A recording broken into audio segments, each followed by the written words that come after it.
Continues, and you are really in the presence of greatness here.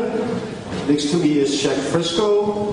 He is an industrial designer, a social engineer, a futurist, and as you will explain later, basically you want to change everything about how we conduct ourselves as human beings, how we design the world, how we inhabit the world. Your formative years were spent during the Great Depression. Yes. So being in a financial crisis is not new for you. You're right. Yes. So maybe you could address, there's a lot of young people out here, wondering what will, the financial crisis mean to me, or what will it, how will it affect my life? Right. What would you say to them about that? Well, I'd say that the formative years during the Depression made me aware of what was needed to make society work. What we can do, not what the future will be, but what it can be if enough people want that. If you do nothing, I can assure you nothing will happen. Roxanne and I have no power at all. So if you like the Venus Project, by the way, it's not perfect. It's just a better system for the world. And if you like the Venus Project, talk about it. Show people our films. Look at our website. Learn about it. Don't project into it what you think it is. If you have any questions, don't be polite. Just say, I don't get it. How are you going to deal with this or that? Don't say yes and smile. If you don't like it, say, I don't like it. To say, this is why I don't like it, or why it won't work. So don't be polite, please.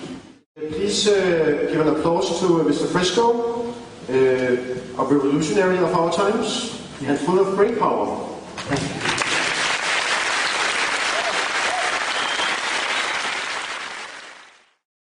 I just want to make sure you understand, I don't know what the future will be. I'm not psychic. We may kill each other or destroy the environment. It depends on what you do when you leave here. So I'm going to tell you a little bit about the Venus Project if you know nothing about it. Then I want to talk about sustainability, which everybody talks about, but I haven't heard any real description of what would sustain us.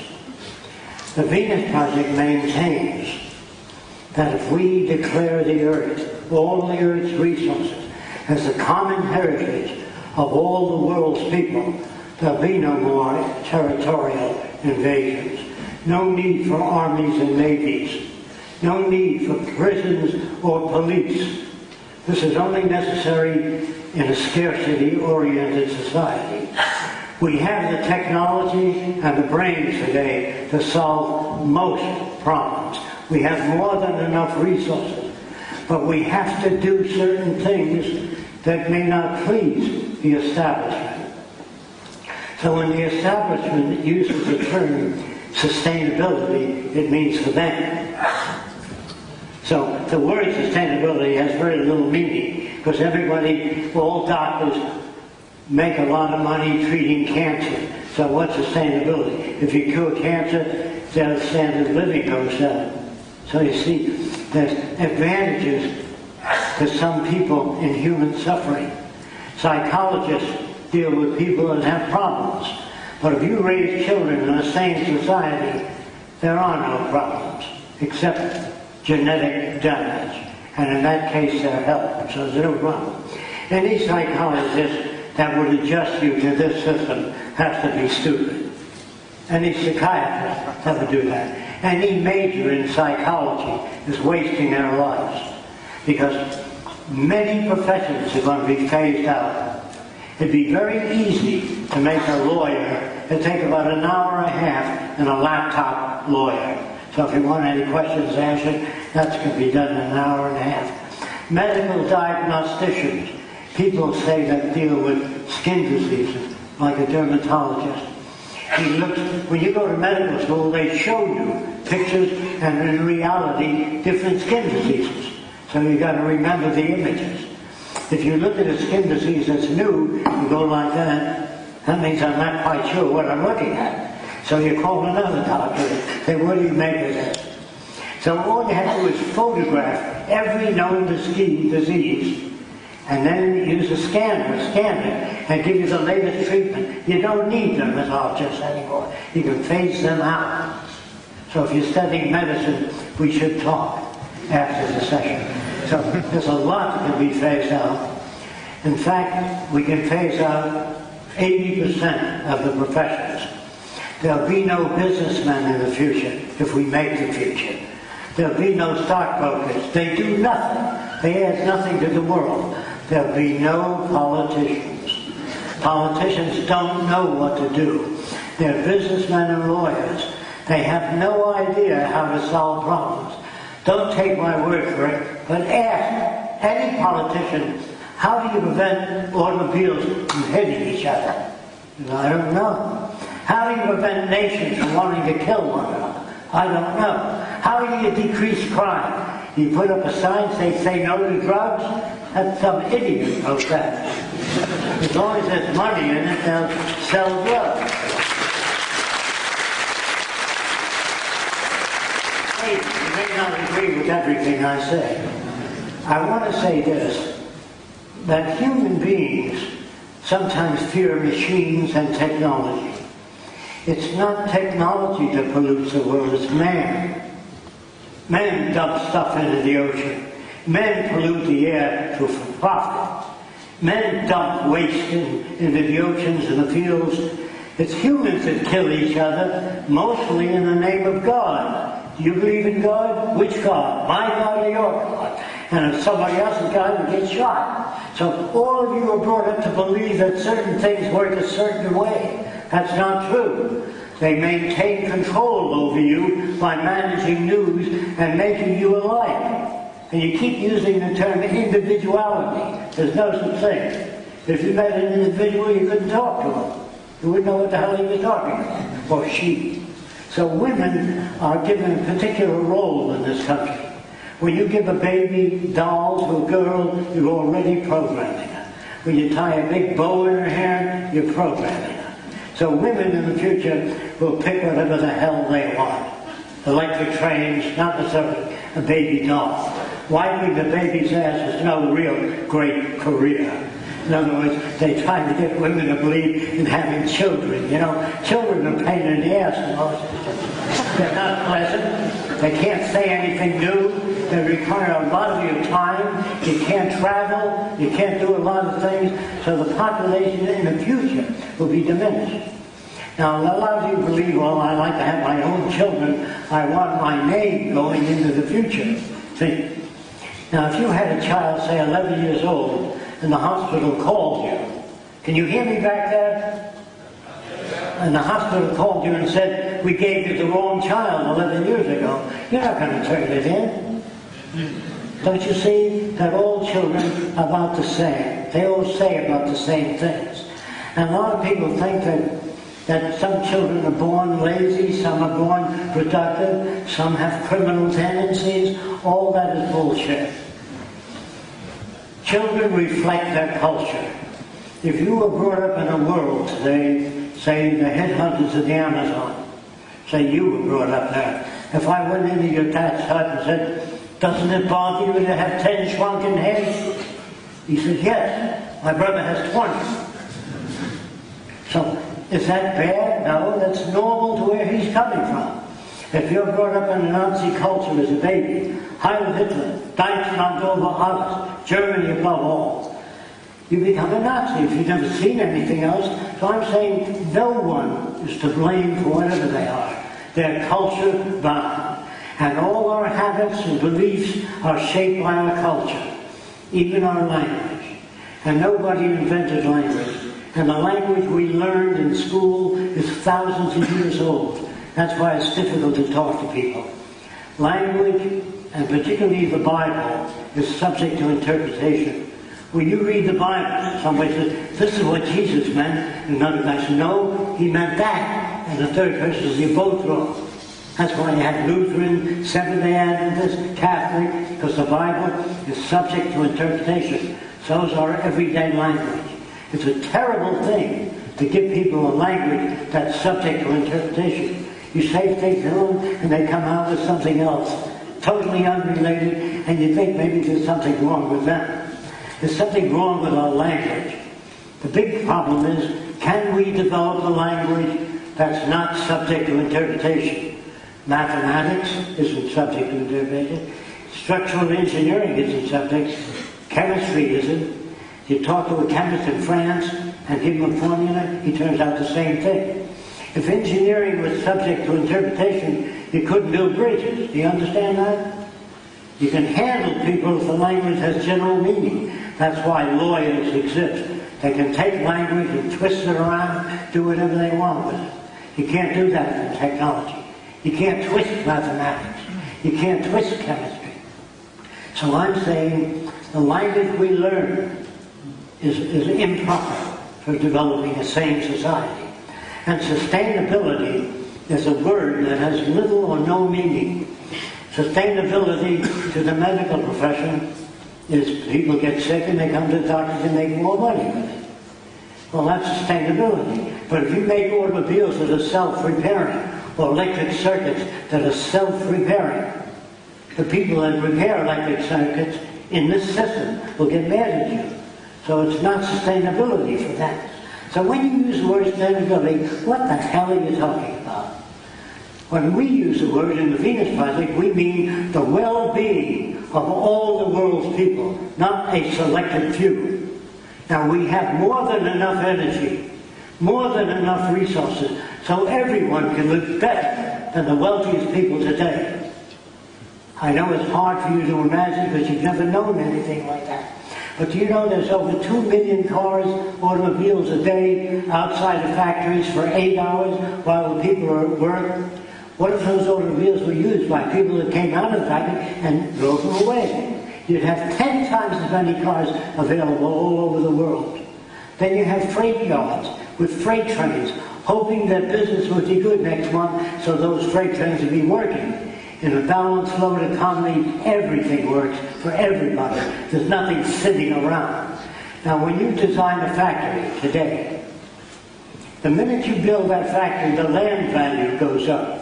So if you need spare parts, a spare parts factory will not locate near you because the land cost is too high, so they move to Hialeah, Florida. And then you have to have the freight trains pick up stuff all over the country to make things. The free enterprise system is the most wasteful and destructive system ever conceived of. It's a very stupid process where some people live very well. They call it sustainability. But what you have to offer takes things away from them. So that would be unsustainable. So sustainability is a word that has really no meaning unless you define your terms. So when you speak to people, they say, I believe in a freedom society where everybody participates. Participatory democracy. So I meet an American that says, that's what I believe, participatory democracy. I said, did you vote for the space program? I said, I guess not. Did you vote for any highway design? I guess not. Did you vote for the design of the Capitol building? No, I guess not. Where the hell do you participate?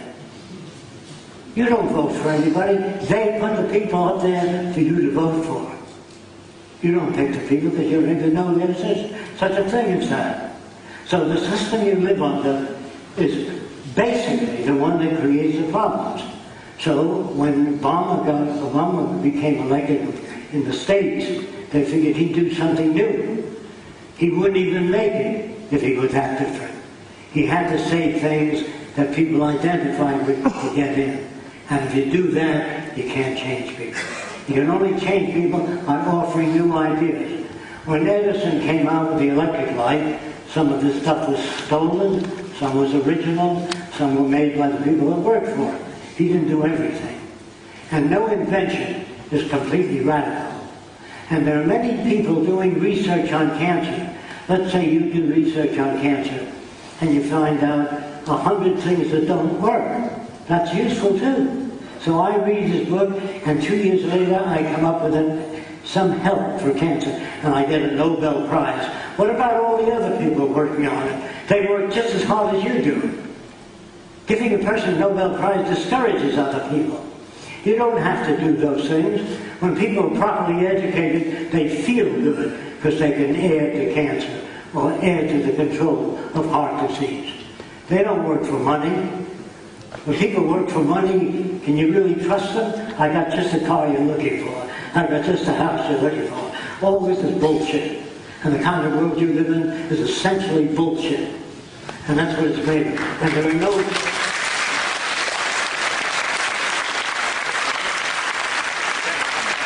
I want to say, there's really no bad words. Maybe if this young lady baked a pie and dropped it, she might say fiddly-dee. And the guy might say shit if he drops a pie. Doesn't mean he's sorry he drops a pie. That's what it means. When the guy says bullshit, it means the guy can't accept what you say. Has nothing to do with fecal matter of the bull. So, the way we use language, bothers some people. I spoke at Columbia University and I used profanity, and one of the academicians said, if your mother were here, would you use that kind of language? So I said, Mother, will you stand up? In other words, another thing that you have to learn is that the word love is another bullshit word. When you fall in love at 15, it's different than falling in love at 20. And when you're 27, your concept of love is different again. So all of us, I'm sure all of us will agree we've done stupid things in the past. Okay, if you agree with that, if you live with a replica of yourself, how long will you be together? You understand? You're a changing organism. You're always changing. And the people who think that I believe in utopia, I don't. I don't believe there's any fixed system. It keeps changing. Your computers don't stop at a certain time and that's it. You go on, they get smaller and faster and do more. And cameras don't need film anymore. And in the future, they'll tell you a lot about the weather and everything else. So there's no final frontiers. There's no best society. There's no best laptop or camera. So children in the future will be educated to accept change, not hang on to tradition. Tradition is old systems that worked one time. So we can examine them and ask whether that system should be preserved. An elderly Jewish man came up to me one day and said, will you permit tradition in the future? I said, will you? He said, yes. I said, the Nazis meet once a month for 75 years. Is that okay with you? He said, no. I said, who selects what tradition? Your tradition, his tradition? So all these things, Christmas is business, has nothing to do with anything. And look, we don't go to other countries to bring democracy. That's another whack of shit.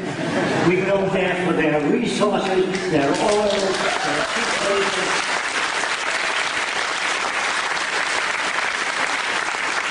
And the business of armament is a real big industry, selling armament.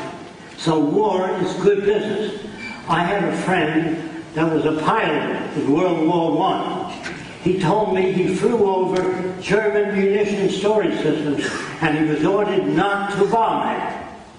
And he could not understand that. He thought of every reason. He said he flew over 8 times Krupp munition storage works and was told not to bomb it.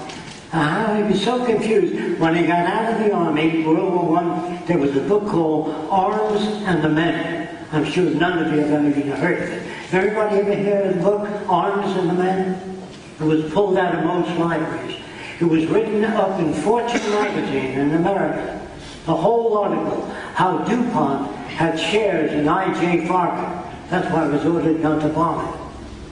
So everybody doesn't know what I'm talking about? Okay. Vested interest. You know what that means? People that have invested in other countries.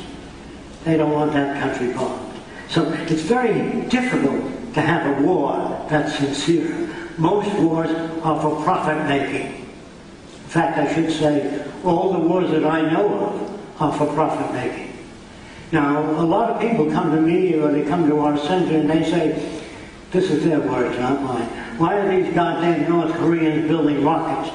And why is China building big armies? And why is it that we can't arm too? Well, I can tell you why, and I don't want you to take my word for it, but if you write and try to get a copy of the newspaper called The Telegraph in England, U.S. presented headlines and it says, U.S. intends to bomb 7 cities, and it names them nuclear, sneak attack. It was not called a sneak attack, it's called strategic strike today. So it makes it safe. Anyway, U.S. intends to bomb several cities, and it names them all. Well, that's why they're on there. Doesn't it occur to you that people that would get in an airplane and fly them into the trade center, kill themselves? What did we do to make them that bitter against the United States? What did we do? We must have done something down the line. So in a true democracy, which has never existed anywhere in the world, your president would get up and criticize another country for an hour or an hour and a half. Then we would invite the prime minister of that country to give his point of view. Then we'd invite the prime minister of Sweden. He said, they're both full of shit. This is how I see it. That's a democracy. When you have every point of view, if you just got religion on Sunday, that's not a democracy. If you have comparative religion, what different people believe all over the world, that's better. But if you also have atheists, agnostics, everybody on the air, and you turn it on and off, that's a democracy. But when you got one point of view on the air called managed news, meaning they're letting you hear what they think you ought to hear. Somebody's making decisions about the way you ought to think and giving you their viewpoint as a dominant viewpoint. In the future, children will be educated in different cultures, different value systems, what different people believe. All over the world they will travel, live with Italian families, Greek families, to get the feel of the culture. Most Americans, when they travel to France, they go to the American club. They go to Italy, they go to the American club. You don't get the feel of the other country when you do that. So if you get the feel of people, you find out they're pretty much the same. They all like their kids, they all want the same thing. So the way you bridge the difference between nations, no matter how different their culture is, don't touch their religion or their social customs that you don't agree with. All nations need the same thing: clean air, clean water, arable land, and a relevant education. Relevant education means how to maintain nature, keep it at best, keep the waters clean, not dump stuff into the ocean, toxic material. Why do you have to write your congressman? Who the hell is that jerk that you have to write to say you want women's rights? He should be at the forefront of technology.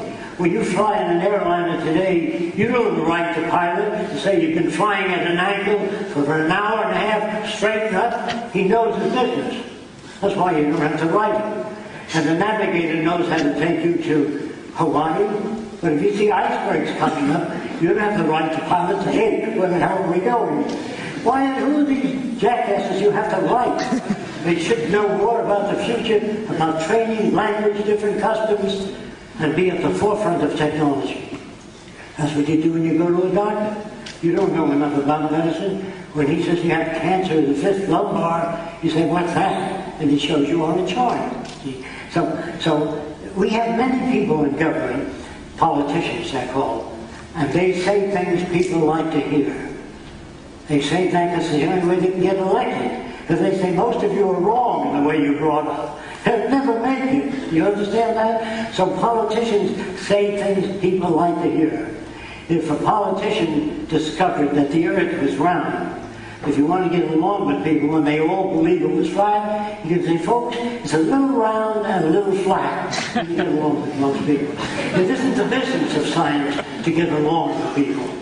Our business is to say, if you believe the earth is flat, this is the evidence we have to show that it's round. Present the evidence. That's the best you can do. But when you cater to people's beliefs, you're holding back. You're dishonest. You're corrupt. That's why politicians can never be honest, because they depend on voting. They depend on people supporting them. So the people will support them if they're ignorant. And most people are, when I use the word ignorant, our society keeps us from learning certain things because it's difficult to maintain control over people if you bring them up to be free. You see, if people are free, you have 4,000 different political parties. Now, you couldn't get anybody elected anywhere. So it's very difficult. The words we use, the language we use, people say to me, have a nice weekend. Why don't they say, have a nice life? Why just a weekend? You see, you don't even know it. You're brought up in crap up to here, so everything looks right and normal to you. If you're brought up by these Seminole Indians, you say you can have anything you want. What do you want? Well, I'd like a teepee that doesn't require too much maintenance. What the hell do you expect them to ask for? If you ask an impoverished black family, maybe the husband, maybe, what would you like? You can have anything you like. So like a pool table paid for. So, what do you think people ask for? Things within the culture that they live with. They don't. An Eskimo never dreams. All Eskimos never dreams of walking on a palm-fringed beach in the tropics. Can you understand? They've never been exposed to it, unless they've seen motion pictures or have traveled. So your dreams are always within your culture. You ask the amateur, what do you want? A decent job. They don't want a decent job, they want a purchasing power. They don't want a job.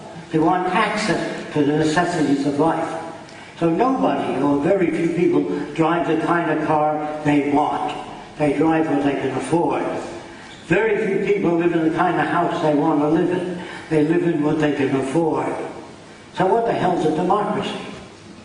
Doesn't exist.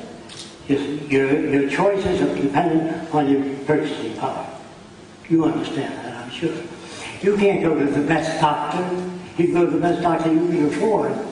So that's not a sane society. You live in a society of advantages, and all industries seek to maintain the cutting edge. And if that's the bottom line, is profit, then you can't have sanity. You can't have sustainability. But every country wants sustainability for themselves, their concept of sustainability. But the concept of sustainability that I talk about is everybody sharing all the Earth's resources, where there's no artificial boundaries that separate people, where you can travel anywhere in the world and go to any school you want to without debt or payment of any kind, where doctors are brought up to enjoy making people well, but they will live well. Everybody will live well in the future. There's no need to have poor, and then you have organizations like the Red Cross, and all these different organizations that do-gooders. You know, do-gooder is making the earth, shaping the earth, and designing it so that you have no poverty, no hunger, no decency. Everybody in this culture is a prostitute. If you sing on TV and sell toothpaste, you're prostituting your voice. Everybody in society that does work for another company, the minute you punch that time clock and go to work, you're in a dictatorship.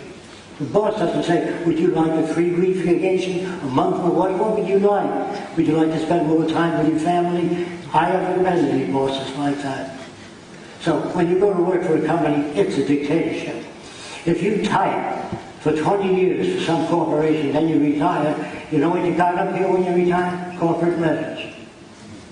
You haven't learned in school how to relate, how to live, how to find meaning in your own life. So that's why I say, and more than many people do not understand it, we won't make the history books of the future. We're so corrupt, backward, and stupid. All the presidents of the United States, all the way back were jackasses. All of them. They were establishment.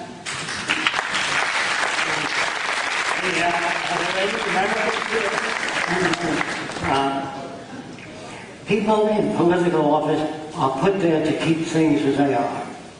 I'm sorry about that. Pilots, aviation pilots, say in the United States, are good people. They go to church on Sunday, they believe in helping an old lady across the street, but they fly over cities and press a button and burn it all out, and they go to sleep. People say, I wonder if they can sleep well at night. They sleep very well, because they get a medal when they do that. And they get an X on the fuselage. For every city you bomb, you get a little X, so people respect you. You're a war hero. You killed a lot of people. We don't believe in armies and navies. We believe in training people as problem solvers, so we can bridge the difference between nations. So anyone who doesn't understand that? Problem solvers. We have problems, not killing machines. So a soldier becomes a killing machine. He's given a super machine gun with a laser beam on it. The purpose of the laser beam, if it's on the person, that's where the bullets are going to go. So people say to me, well, are machines going to take over in the future? No, they're not. Machines don't give a damn. They don't care about things. They don't have feelings. So don't worry about machines. It's man that operates guided missiles. Think about it. It's man that drops bombs on cities, not the machine. The machine carries the bomb. It was designed by another jackass. There's no airplane you can design that the Army won't use if it works too well. There's nothing you can design that the military aren't looking for. Military people are stupid because they're brought up with a narrow vision of national defense. The real national defense is bridging the difference between nations, learning how to live together and share the Earth's resources. There's enough technicians today, if you don't believe me, go to any supermarket, you see a lot of food, hardware, wrenches, machines. We can turn out things in abundance. What the hell are you selling things for? People should have access to these wonderful gifts that people have. So in the future, we eliminate money, you go to an access center and access wherever you want. It's the same for doctors, lawyers. There's no lawyers in the future. There's no investment bankers. There's no brokers. There's nobody that contributes nothing to society. Everybody will be brought up as a functional unit of society. Now if you go out here and look at your own cities, you will see every building is a different size, a different design. All the windows are different sizes. So you can't design for sustainability, because he makes windows a different size. He makes windows another size. So how are you going to have sustainability with all these different kinds of cars? What you need is intelligent transportation that takes you anywhere within the city in a short amount of time. Now you're going to have to take my word for this. When I was a kid, women as a rule used to operate elevators. They turned a crank. They never quite got to the floor. They had to move it up until that elevator arrived on your floor. And if the doors closed on you, too bad. Today they back off and you press 17, the elevator stops exactly on the 17th floor. You don't have that. You move people out. And in our society, we move people out of government. It's all operated by machine, meaning not the people, just the products. The farming, the agriculture, the production, it's all machine designed, programmed. But it does not program or design people. People are free to live whatever lifestyle they want to. If they hurt other people, they're held. They're not put in prison. So I used to think, like most of you, that some people are born killers. Some people are born losers. Some people are lazy. Some have a lot of incentive. All that's generated by environment. I didn't know that. I knew this, though. And I know that if you have a dog with 6 puppies, and the puppies can't get to mommy's milk, the other puppies push them away, the little weak one. Did you know that the weak one that's pushed away always, not sometimes, becomes a leader? How many of you knew that? The little kid that gets hand-down clothing. Says, Mommy, I want new clothing. I don't want Bobby's suit. When he gets a job, he never wears second-hand clothing. Your environment shapes your values. If you don't understand what that means. So they believe at one time, maybe a Japanese baby would learn to speak Japanese faster than an English baby if you brought them both to Japan. And they tried it, and they both learned at the same rate. You cannot pass on inherited, learned experiences. Bigotry, prejudice is learned. Don't play with that little Greek boy. You're not a Greek. You don't want to associate with that girl. She's not your faith, your nationality. So your parents are constantly programming you, your elders, to an old world that they knew of. If you take your grandmother to Miami Beach, and she sees the girls walking around, their butts hanging out, they've gone too far, and she'd be right where she's coming from. But she's not right. There's no right, no wrong. There's no good or bad people. There are people brought up with different values. Like if you're brought up in Sicily, and a guy looks at your sister with sexual intent, you whack him. Because if you're brought up if you catch your wife in bed with another guy in Latin America, you can shoot them both. Or you can shoot your wife or the guy. And the judge in that country can understand that. But in the same society, would you say, honey, how much longer are you going to be? And then you say, where is it that I'm not meeting your needs? Do you understand? People don't talk like that. They don't even think like that. You see, will you let that guy say that? When I was a kid, all movies, there were no problem solving. There were two guns the guy pulled out, and he solved his problems right away by shooting those he didn't agree with. So you see, the movies you see is the same old soap opera over and over again. Different characters with the same, it's who's fucking who. That's what it's about. But they're having an affair, so they can't use that kind of language. You can't even have to go to the toilet. I go to the restroom. There's no place to rest in any restroom. So the world you live in is really artificial as hell. Now even the word love, I said before, sometimes you love a person, sometimes you don't, sometimes you like yourself. So love is a fluctuating thing. So if you marry a guy because he's great, then you find out certain things you don't like about him, you scratch your head, do I really love him or not? Sometimes you do, sometimes you don't.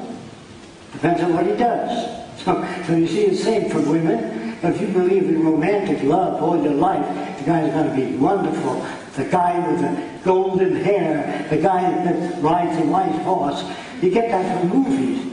The movies are really concerned with one thing, profit. They don't give a damn. They don't make movies that are against war. It wouldn't serve their interest. Do you understand? If they make one movie against war, they'll make 500 pro-war. There's more money. So you live in a world that's based on the monetary system. And that's why you can't have justice. So when people say to me, will you talk about sustainability? I can't talk about it because it has different meanings for different people. The only kind of sustainability that I know of is one world. If you bring all the nations together, those of you that don't quite understand that, the cost of World War II, I'm talking about flattening out Germany, England was bombed flat.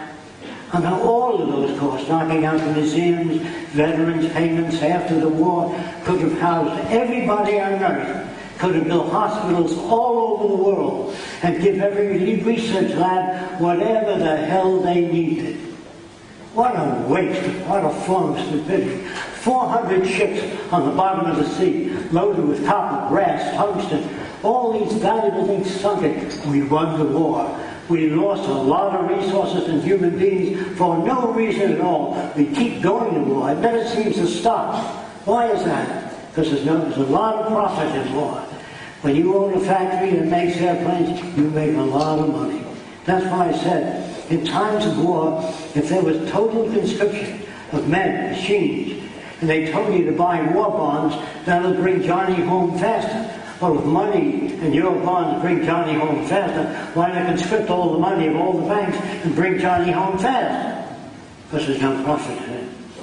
So you see, the world you live in is unsustainable.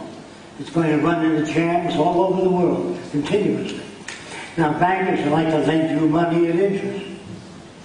When you put your money in a bank, they lend it out. And if a person borrows money from the bank, they add the interest, and that's the potential of finances. And they can get money from the government printing office for 3 cents on the dollar. Before World War II, we told American industry expanded.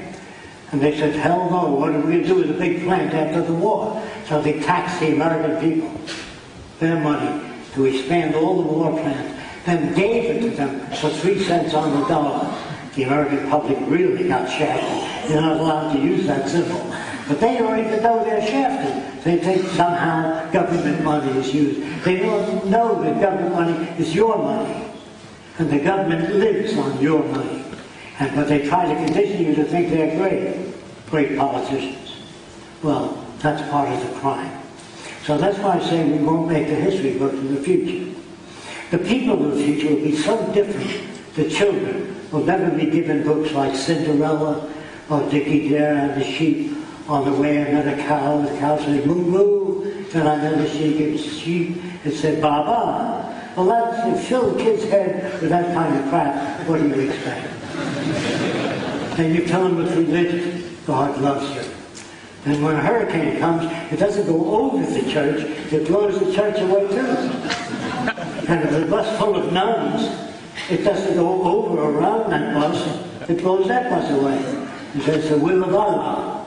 Or it's God's will, depending on the way you're brought up. If I designed a bridge and it caved in, it's the will of Allah. It's your math that's off, buddy. You can't get away with that kind of religious crap. Or the Lord acts in strange ways. If I say the bridge acts in strange ways, I can't get away with that. So science is not perfect. It's just closer approximations of reality. That's all. When he says, I talk to God, there are a lot of people that think God talks to them. Or they talk to God. They can't even talk to Einstein. They can't even talk to a lawyer or a doctor about medical. How are they going to talk to God? Just imagine. I'm not Arthur C. Clarke, but I'm just saying there are many scientists that believe that someday extraterrestrials will come here. Anything that can fly 100 billion light years in space is not like us. And they don't want to see you president. The jackass of all jackasses. They don't want to hear your little stories. They'd be very different than anybody you know. So you see, they have nothing. In other words, if they came from another planet, what they would do is give us the answers to a lot of problems, rather than come to take over. A lot of people believe in flying saucers. I know you don't know this, but I was hired by the publishers of the first book on flying saucers to look at the photographs of people who took a flying saucer. So far, all of those pictures were fake. I can tell by the size of the disc in relation to the trees. They were a few inches in diameter. And the one that you see on the covers of most magazines with the 3 spheres underneath it, tilted, and portholes, is a 1927 Sears and Roebuck chicken brooder. So people that believe in flying saucers think that people are coming here from another world to show us the way. Or God will send us angels down if we behave badly. Well, the whole concept of God is a fictitious structure. Now, the right-hand man of God was named Lucifer. And God said, try to better yourself. So Lucifer wanted God's throne. So God got angry and he kicked all those angels out. They're called the falling angels. If God didn't know that his son would be crucified, he's one of the lesser gods. So, you see, your God isn't even smart. The kind of God men make and worship are as dumb as they are. He gets angry, creates floods, disease, bubonic plague, because people don't believe. He made them. What the hell do you expect? So here you have these contradictory stories. And then you have constant romance on television. Romantic novels that people are constantly looking for the right person. There is no right person if you keep changing and reading and learning more. The person you married when you were 21 is the wrong person when you're 42. Unless they read the same books you read and you share values. You see what I mean? So you can't have a constant anything. There's no final thing you can work on that works. There's no best language. Some people say, what if we learn interlingua or something like that, some universal language. Universal language doesn't change people. Semantics doesn't change people unless you change the whole society. Semantics will use it to make more money. They'll use semantics or anything else. So you don't have a decent society. You can't even be decent. Let's say you're a decent woman and you work for Macy's and the woman next to you says, how much is that lamp? And you say $20. She says, I'll take 2. Being decent and a Christian, you say, if you go 4 stores down, you get the same lamp for $10. You won't be working for Macy's very long. So how can you be decent and be a lawyer? How can you be decent and be a psychiatrist? $65 an hour. If the guy's in his financial problems, give him some money so he can easily solve his problems. But the psychiatrist makes it more difficult for a person with financial problems. So as soon as a psychiatrist is decent, they act in accordance with the society they live in. I'm sorry if you're a psychiatrist. But anyway, same with psychology. Now, people are not brought up to be sane, because they don't know what that means. Being sane, you don't look at an airplane and say, that's a new kind of plane, it'll never fly. which is the way people will talk in the future. I don't see any wings on that plane. How do you propose to lift off the ground without wings? It's really a question. Now, it will never fly, it doesn't have any wings. You don't know what you're talking about. When you see a new type of anything, you say, where's the image screen on the TV set? Well, in the future, there'll be no image screen. They'll generate an image in your room. The next thing on TV is 3D without glasses. What comes after that? Generated images. You can have your brother-in-law sit in your house, and he lives in California, and he's sitting on the couch. The only thing matters is you put your hand through it, and people won't like that. I'd like to be able to shake hands with my brother-in-law. That's the next thing on TV, called teletactile imaging. You say, well, how the hell can you make teletactile imaging? I'm going to tell you how. At the tip of your finger, you have a batch of nerves. When you stick this finger in cold water, the transmission of that cold to the brain is so many thousand cycles per second. When you stick your finger in hot water, it's hot, the transmission is different. So if you learn what those transmissions are and plug them into the finger, you can play your finger in hot water, salt water, touching a balloon. Do you understand what I mean? From the fingertip to the brain, there's a transmission of so many cycles per second. Your tongue has holes in it, lots of them. And when you eat bacon and eggs, it falls in that hole, it's pre-digested, and the nerve underneath it titillates a certain way to the brain, which you interpret as bacon and eggs. When we find out those frequencies, that's what we'll be studying in the future. When people say, what will people do? You can make anything taste like anything else. And you can make, they say in your school books, everybody gets old and dies. So we all accept that. But the medics tell us, the physiologists, that plaque accumulates in our blood vessels, and the wall becomes thick like a clogged sewer pipe, and the nutrients can't get out, so you get old and wrinkled. Not because you're getting old and wrinkled, because we don't know how to maintain the body at its optimal. But we're moving fast in that direction, and we'll be able to clean out the blood vessels and keep you at 22 all the time. Or go back toward 22, or whatever age is your maximum performance. People can live indefinitely when people learn more about how the body works. Instead of praying, dear God, it hadn't rained for 6 months, my plants are dying now, dig a ditch, an irrigation ditch. All the scientists are trying to tell you, get up off your ass and make it a better place, instead of hoping that the Lord shall give us peace on earth and goodwill to all people. What the hell does that mean? Nothing.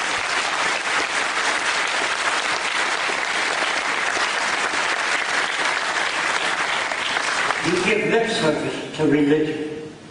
God is wonderful, God is great. You know, like bringing the teacher an apple. They're trying to get on the good side of God. They can't even conceive of God. So I'm saying to you, if you want a better world, you have to agree with some portions of what I say or disagree. And please don't be polite when you ask questions. If you ask questions, if I fail to answer it, say you didn't answer my question. Don't be polite, please. So let's go toward questions. Yes? Let me have a little bit of this first. My name is Daniel Rosenberg. I'm thinking of the prospect of how fast Venus Project could be implemented, and secondly also being a little bit flippant here in Denmark, which is where I live, and I regard it as a Hobbit kind of county where we are very, very insulated. We are on the top of the food chain, and but it's probably one of the best places in Scandinavia to create a Venus Project if there were, you know, philanthropists getting together. I know this sounds like you're talking to people, but how fast could this be done? You think, provided that there was a lot of goodwill and good people? I'm sorry, due to these gadgets don't work too well. I still don't know what your question is. The question is, how fast can the Venus Project be made real? How much work you do doesn't depend on. I have no power at all. It's what you do. Whatever country I go to and speak, if the people do nothing, nothing will happen. The more you work at it and educate people as to what the Venus Project is, the sooner you'll see it. Or if you do nothing, we'll probably kill each other. our language, our social habits are moving towards self-destruction and environmental destruction. I don't like what I'm saying, but I just, yes, sir. We have a question over here.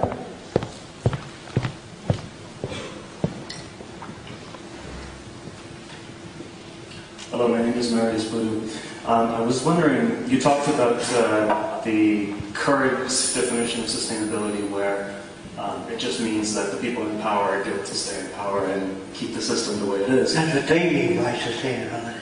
Sorry? That's what they mean Right. by sustainability. In order to implement these new cities and using the new resource-based system rather than monetary system, how do you propose to bridge the gap where you build a city that is resource-based in a context that is still monetary-based? I understand.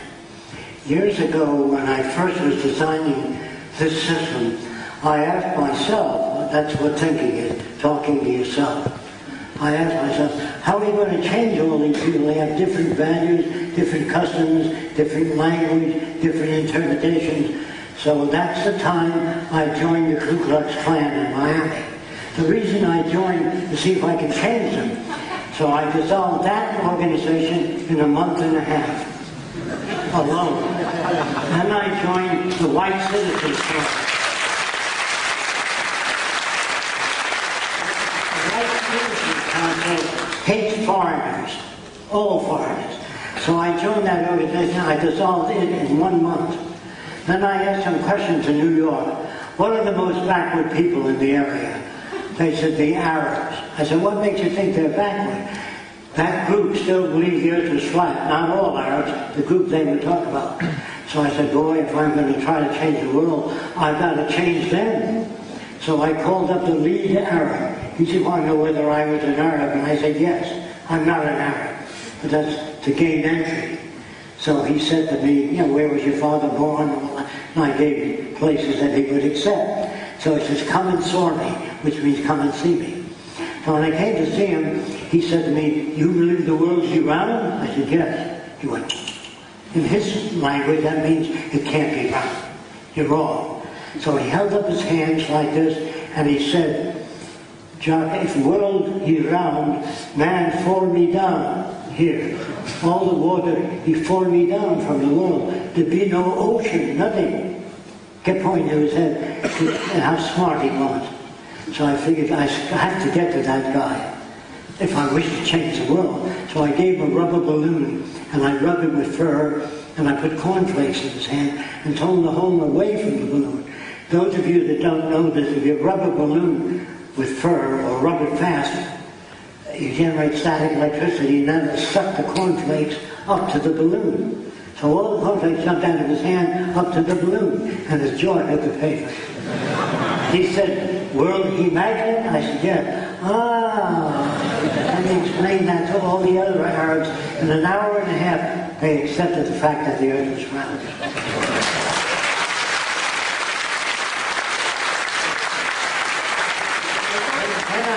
Two of those Arabs to an airport. They've never seen an airplane. And they turned to Elbaz, who was their leader. They said, why for? They put the fan in front of the aeroplane. The fan meaning the propeller. Elbaz said, the aeroplane will go up near the sun, it gets hot, so they put the fan in front. Now he was using his background. There's nothing wrong with him. Nobody ever does anything wrong, by the way. They use whatever knowledge they have. If the knowledge doesn't fit reality, they suffer. So no one ever makes a mistake. The first guy that played around with nitric acid and glycerin, the building disappeared. So did the guy. And his brother-in-law wrote, never fool with that stuff. The first guy that wanted to fly built 2 sets of wings, 3 feet on each side. He jumped off the Eiffel Tower and he died. And his brother-in-law wrote, make wings larger next time. Where do you think it comes from? No one ever makes a mistake. How are they going to know? Yes. I was just wondering, when you see your vision of the future, it made me think about, because the lack of presence of police and army and so on in prisons Only during the transition. Yes, but it made me think about what William Burroughs once wrote. He wrote that a true police state doesn't need any police because people are policing themselves. Is that what you are thinking about? Well, I don't quite understand the question. I'm asking, is this the fulfillment of total police state? No, the city that I showed you here is transitional. There's no final cities. Everything I make and build, I always change next month, next year. There's no final frontiers. And everything I work on is all transitional. So everything you saw on that screen is not where the future is going to be. If they use the city I designed, the kids of the future, that would be a straitjacket to them. They'll design their own cities. See, but if you make a statue of Fresco and put it there and say, he designed these cities, you hold people back. There are no great men in the future. There are no beauty contests. There's nothing like that in the future. Because everybody works on the world to make it better, and they're all received as friends. Because there's nobody out there to take anything away from you. But how adaptable is your vision of the future with human nature? Very good. Because, you said everybody will be functional inhabitants in the city. Context. But what about people who doesn't want to take part, who doesn't want to participate? Very good. Yes. The countries that don't want to join, let's say many countries join, but some won't join this universal world project. This is true. But they're on their own. They don't get the advantages of the cooperative group. So if there's a group like the Amish people, they want to live their own group, their own lifestyle. They don't want to live in our city. They want to live out in the country with their own projects. We'll put up the buildings for them, design the buildings for them, design the food production systems for them if they want us to. But we don't control them. Now, if they say, we don't like your materials, we want wood, we like wood, then if it catches fire, it's your problem. Do you understand? Yeah. If you want to go the old way, if you don't want to take everything we design in buildings, your mattresses will be inflated with CO2 gas. So if you happen to smoke and drop a cigarette on, it puts it out. But if you want to go ahead the old way, that's up to you. You're responsible for it. But you don't live in our cities. Our cities have no fire engines, no police, no prisons, because everything designed in the city is fireproof. And you don't have signs, drive carefully, school district, 15 miles an hour. The power output in that region to your car is 15 miles an hour. So you can step on the gas all you want to, all your car does is 15 miles an hour. Then there are signs today that say, drive carefully, school children crossing. Well, we have a pavement that looks like two cones.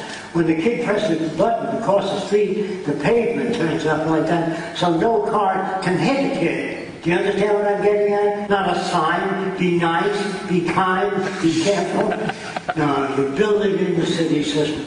If your blood vessels depended on you, you're going to go upstairs, you speed up your heart, and you go upstairs. That's what an automobile is like today. They're very dumb. Automobiles that have no intelligence at all. If your car veers to the right, either your tire air pressure is uneven or something's wrong with the steering wheel. But when a human being goes wrong, they put him in jail. There's something in the environment that made him that way. Well, what kind of environment would make a serial killer? There was a doctor named Worthy. Most of you never heard of him. He wrote a book called Show of Violence, showing what makes these people the way they are. And here's what they found out about, same thing with Jeffrey Dahmer. You know who Jeffrey Dahmer was? He's a guy that cut off heads, put them in the refrigerator, ate them, went to bars, got another guy to come up to his apartment, he put drugs in their drink, and they'd pass out, then he'd cut them up. Now, Jeff, they said, what's the matter with this guy? Nothing's the matter with him. He was brought up in an environment that was warped. Now, let me explain that to you. When he was about 3 years old, 4 years old to be exact, perhaps a little older, he was touching his private parts. His mother was an old-time Baptist. He said, you're going to burn in hell touching that part of your body. And that kid began to tremble. You burn eternally. You'll get the worst of Satan's treatment. And the kid was scared. And the mother said at 2 in the morning he was screaming. And she came in the room, he stuck needles into his genitals because he didn't want to go to hell.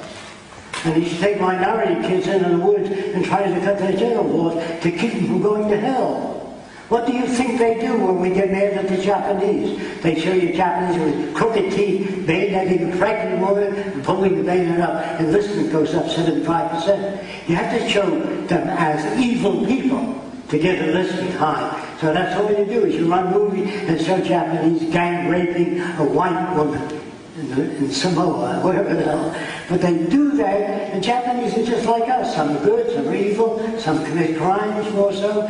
They're not that different. People aren't that different. They have the same kind of crimes all over the world. But what makes them that way? That's what this doctor wanted to know, so he can raise people without that type of experience, so they don't become what you call aberrant in their behavior. Aberrant behavior is generated. Now, I can't think of the guy's name immediately, but Jeffrey Dahmer. He used to, when he was a kid, he was a loner, and he'd pick up animals that were run over by a Mack truck. That was exciting to him. You know, there's some kids around 13 that know nothing about sex, and the building catches fire. It's so exciting they have an orgasm, and so they create fire to have an orgasm. And some men are brought up, like I said, in the South Pacific Islands, everybody walked around nude. That's 65 years ago when I was there. I don't know what it's like today. Too emotive. And I never saw a native stare at a female's body that was brought up where everybody walked around nude. They swam nude when they were little kids. So looking at a female body had no meaning at all. They look at the girl's eyes when they talk to her. In this country, or any civilized person, they're always looking at the tits, the butt, the belly, the legs, because the camera in Hollywood moves in on the cleavage line, you know. Then it moves on a girl walking. And when you say, well, you know how men are, that isn't how they are. That's how they're made by this culture. So when guys say, hey, get a load of that chick, they're talking about their culture. If you're brought up in the South Pacific Islands, nobody ever said, hey, get a load of that. Because they've seen nude women just every day. So it meant nothing. And you should try to sell them a picture, a book with pictures of nude women. You say, well, what wrong with that? Do you understand that? So all of your attitudes are shaped by culture. And don't look at men as bad or good. That's the way they're brought up. Okay? Now, there are some men that become excited if women are wearing underthings before they have sex. I want to wear lacy stuff. Where the hell do they get that from? Some movie or book or magazine. That's where they get it. So in the South Sea Islands, the natives made love on the beach sometimes. They didn't have to do it privately. And they stroked the whole person. That was 2 hands on the girl and stroked the whole person. They had no fetishes. There were no tit men, no leg men, no ass men. They stroked the whole female. Just as you stroke a dog. When you stroke a dog, you stroke the whole dog. You don't stop at the balls. You stroke the whole dog. You know what I mean? When you deal with abnormal behavior, normal to what? Who sets up what normal is, or what right is, or wrong? In the Arab world, the guy may have 15 wives, and they all get along with each other. Here in this country, we have 1 wife. We don't get along. So they think their system is good. You can't say you should only have 1 wife. If 9 wives want to live with you, if you don't force it, or 9 men want to live, and you like that, that's fine, so long as you don't force anybody else into your value system. But there's no right, no wrong, no good, no bad. People are shaped by culture. If you learn that, in the future, when you hold a book and you can't see the lettering, it'll become darker. And you put it closer, the lettering will get larger. You understand? The books will be smart. So when you have medical books in the future, they'll be updated by laser beam. So instead of you getting a new magazine every month as to what's new, there'll be a section in your medical book that tells you what's new, unless you press hold if you don't want to change. When you walk out of your room in the future, the lights go out automatically. You don't need to turn them out. All the air conditioning goes off. The electric companies won't like that at all. You understand? There's not a single thing you can do that somebody won't hate you for it. A lot of people will hate me, not for the Venus Project, but what they think the Venus Project is about. They think it's about a lot of scientists in gray. You will work in Area D. You, Area K. That's what they picture. That's not the Venus Project at all. That's their own projections. If you want to know about the Venus Project, ask me about it. But there's no authority in it. And the doctors are responsible for the health of everybody. And if the health drops below a certain standard, they go back to school. They're not punished. Yes. We have one question here. Thank you. I have a question about the things you say about the future. For example, if a scientist has one theory that will solve some sort of problem, and another scientist has another theory for the same problem, wouldn't that create conflict between the scientists? For example, Einstein has continuously had to defend his theories. Okay. All scientific theories are put to test, and they stop speculating about the Big Bang. That's how it all started. Some scientists believe that. But what was there the day before the Big Bang? And they say light is the only thing that has a constant speed. But they say light is attracted to the black hole, so it couldn't have a constant speed. It's attracted into the black hole. They say all matter is attracted to the black hole.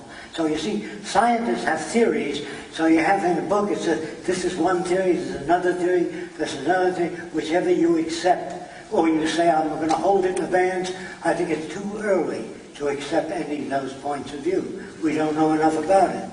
When people say, where did life come from? Because I guess somebody made two people. Some guy sitting on the throne made a man and a woman. Then he figured he needed some excitement, so he made a snake. In the early days, snakes walked upright. Did you know that? They didn't crawl on their belly. And the snake said, eat of the fruit of knowledge. And they ate of that fruit. And they changed. And he kicked them out of the lovely garden. But what did he expect them to do?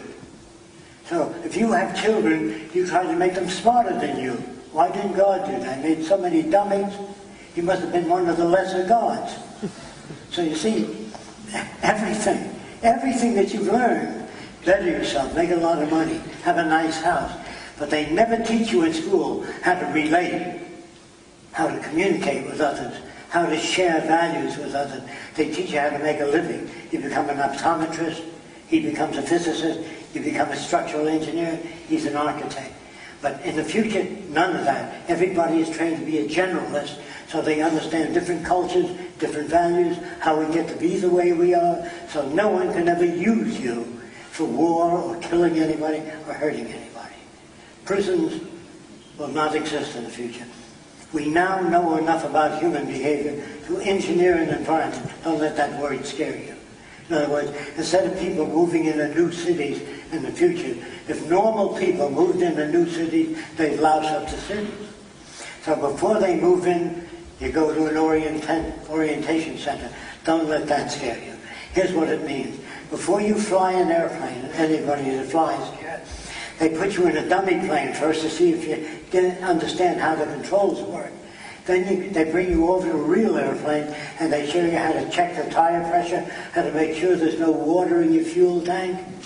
And after they do that, then they put you in a real plane and show you how the controls work. You have to be put in an aeronautical environment. If you want to be a doctor, you're put in a medical environment. Think about that. And if you want to be an architect, you're put in an architectural environment, university. So in the future, you don't just move into the new cities. You're oriented first to how those cities work, how you get your resources, what you do when you don't like something. So you have to do that, otherwise you're going to have the same trouble. If you put normal people in the UN, you're going to have all the problems the UN has. The UN cannot attain dynamic equilibrium because their language is too old. They can't communicate with each other. The Democrats can't communicate with Republicans. Husbands and wives have difficulty communicating. Children and parents have difficulty communicating because our language is old and it's subject to interpretation. So if you're worried about these things, they're very easy to correct. It's very easy to provide an abundance for all people without working, without servitude. We're going to phase out all jobs where you don't use your head. And that's most jobs. The last time when somebody did something that radical was when the Khmer Rouge emptied Phnom Penh and made everybody leave the city to become peasants, to re-educate them. Well, what we do instead, we encourage what you call individuality. We bring up people. I better tell you what I did with my own kid, okay? When my kid was 4 years old, he said, "Daddy, the wheel came off my toy car." And I said, "So it did." And I threw it in the garbage, and I picked up my book, and I was reading it. And I was watching my corner line. That lower lip goes way out. I said, "What's the matter?" He says, "You throw it away." I said, "I'll get you baby toys where the wheels don't come off." He said, "Well, maybe I can fix it." And I reached for it and gave it to him. And he's trying to get that wheel on. Once he gets it on, then I pick him and say, "That's wonderful. How did you do that?" He said, "Not that little. You see the hole in the wheel? Yes. You see the piece of iron sticking up? Yes. I quit turning. You turned it until it went on." Oh, don't always say, "Let Daddy fix it for you. Let Daddy do this. Let Daddy decide what you take at college." No, give the kid problems, let him solve them. My little girl walked into my lab when she was 3 years old. I put a wrench on the nut the wrong way, intentionally, and it keeps slipping on. So I put it on the wrong way again. She with her hands on it. "Daddy, that's no way to do it." So I put it on another way, and that didn't work. So she said, "I have to show you how." And she put the wrench on the right way. It was obvious, but I didn't want her to look up to Daddy and think he knows everything. I wanted to scan the environment and think for herself. I said, "Now what do you want, a doll?" "No, I want electric trains. They're more animate." See, you give the girl a doll, a little washing machine, you're programming them. So we don't believe in trying to get anybody to do anything that I want them to do. You do what you're interested in doing. You can take courses in any subject free of charge. You can walk out of school anytime, walk into any other classroom, sit down. If you don't like it, you walk out. You learn where you want to learn in your own terms. Yes. We have a question here. Yeah, thank you.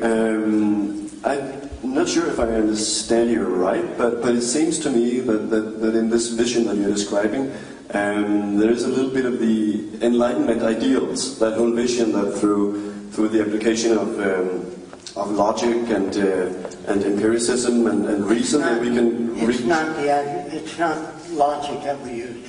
I'm going to give you an example. In Germany and America and France, they have all these children stand up and doing exercise together. Okay? They're ordered to appear to do that, to limber up. In the army too. What we do is we build a lake in all the cities. There are lakes with an island in the middle, with a craft shop on top, where you can make anything you want to make. In order to get there, you've got to row a boat. And you've got to climb the hill. So we don't order anybody to do exercise.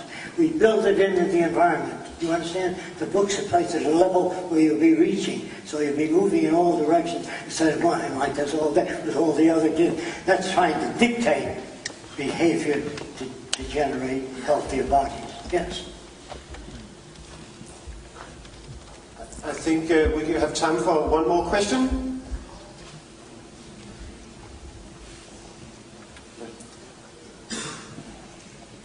Thank you. As a member of the psychiatric movement, we often get questions regarding decision making and so on. Yeah, sorry. Speak loud. Yeah, regarding decision making by computer and so on. Not as a question, but more as I'd ask you to elaborate on the kinds of technological decision making that we're already doing in our culture as for now. I can give you an idea if you don't understand that subject too well. In the early days, people used to launch model airplanes. Today, they're radio controlled. The guy moves the controls, and the model can do a loop or a barrel roll or anything. And it looks like the plane is doing it itself, but the guy is working the controls. Today, you can put a chip in a model airplane. It'll take off, do a loop, a barrel roll, and land. But if the runway is cracked, it'll tumble over. That's because you left out a sensor. If you put a sensor in front of that model that scans the runway, And if there's a crack, it moves around and doesn't land there. It lands in another place. It depends on the kind of sensors you put on your machines. They're as dumb as the designer. Yes. Mr. Fresco, thank you very much for being with us today. Thank you.